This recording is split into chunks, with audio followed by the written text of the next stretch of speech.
حضرت سیدنا یزید بن میسرہ رحمۃ اللہ علیہ فرماتے ہیں، ہم سے پہلی امتوں میں ایک شخص تھا جس نے بہت زیادہ مال جمع کیا ہوا تھا اور اس کی اولاد بھی کافی تھی۔ طرح طرح کی نعمتیں اسے میسر تھی۔ کثیر مال ہونے کے باوجود وہ انتہائی کنجوس تھا۔ اللہ عز و جل کی راہ میں کچھ بھی خرچ نہ کرتا، ہر وقت اسی کوشش میں رہتا کہ کسی طرح میری دولت میں اضافہ ہو جائے۔ جب وہ بہت زیادہ مال جمع کر چکا تو اپنے آپ سے کہنے لگا، اب تو میں خوب عیش و عشرت کی زندگی گزاروں گا۔ چنانچہ وہ اپنے اہل و عیال کے ساتھ خوب عیش و عشرت سے رہنے لگا۔ بہت سے خدام ہر وقت ہاتھ باندھے اس کے حکم کے منتظر رہتے۔ الغرض وہ ان دنیاوی آسائشوں میں ایسا مگن ہوا کہ اپنی موت کو بھول گیا۔ ایک دن ملک الموت حضرت سیدنا عزرائیل علیہ السلام ایک فقیر کی صورت میں اس کے گھر آئے اور دروازہ کھٹکھٹایا۔ غلام فوراً دروازے کی طرف دوڑے اور جیسے ہی دروازہ کھولا تو سامنے ایک فقیر کو پایا۔ اس سے پوچھا، تو یہاں کس لیے آیا ہے؟ ملک الموت علیہ السلام نے جواب دیا، جاؤ اپنے مالک کو باہر بھیجو، مجھے اسی سے کام ہے۔ خادموں نے جھوٹ بولتے ہوئے کہا، وہ تو تیرے ہی جیسے کسی فقیر کی مدد کرنے باہر گئے ہیں۔ حضرت سیدنا ملک الموت علیہ السلام یہ سن کر وہاں سے چلے گئے۔ کچھ دیر بعد دوبارہ آئے اور دروازہ کھٹکھٹایا۔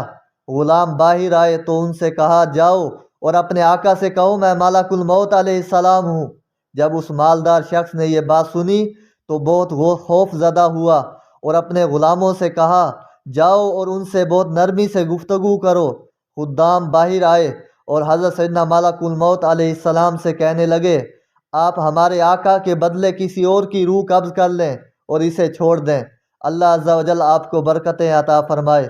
حضرت سیدنا ملک الموت علیہ السلام نے فرمایا، ایسا ہرگز نہیں ہو سکتا۔ پھر ملک الموت علیہ السلام اندر تشریف لے گئے اور اس مالدار شخص سے کہا، تجھے جو وصیت کرنی ہے کر لے، میں تیری روح قبض کیے بغیر یہاں سے نہیں جاؤں گا۔ یہ سن کر سب گھر والے چیخ اٹھے اور رونا دھونا شروع کر دیا۔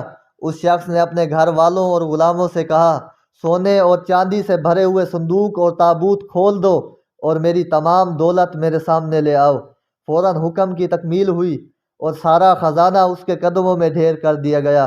وہ شخص سونے چاندی کے ڈھیر کے پاس آیا اور کہنے لگا، اے ذلیل و بدترین مال، تجھ پہ لعنت ہو، تو نے ہی مجھے پروردگار کے ذکر سے غافل رکھا، تو نے ہی مجھے آخرت کی تیاری سے روکے رکھا۔ یہ سن کر وہ مال اس سے کہنے لگا، تو مجھے ملامت نہ کر، کیا تو وہی نہیں کہ دنیا داروں کی نظروں میں حقیر تھا؟ میں نے تیری عزت بڑھائی، میری ہی وجہ سے تیری رسائی بادشاہوں کے درباروں تک ہوئی، ورنہ غریب و نیک لوگ تو وہاں تک پہنچ ہی نہیں سکتے۔ میری ہی وجہ سے تیرا نکاح شہزادیوں اور امیر زادیوں سے ہوا، ورنہ غریب لوگ ان سے کہاں شادی کر سکتے ہیں۔ اب یہ تو تیری بدبختی ہے کہ تو نے مجھے شیطانی کاموں میں خرچ کیا۔ اگر تو مجھے اللہ عز و جل کے کاموں میں خرچ کرتا تو یہ ذلت و رسوائی تیرا مقدر نہ بنتی۔ کیا میں نے تجھ سے کہا تھا کہ تو مجھے نیک کاموں میں خرچ نہ کر؟ آج کے دن میں نہیں بلکہ تو زیادہ ملامت و لعنت کا مستحق ہے۔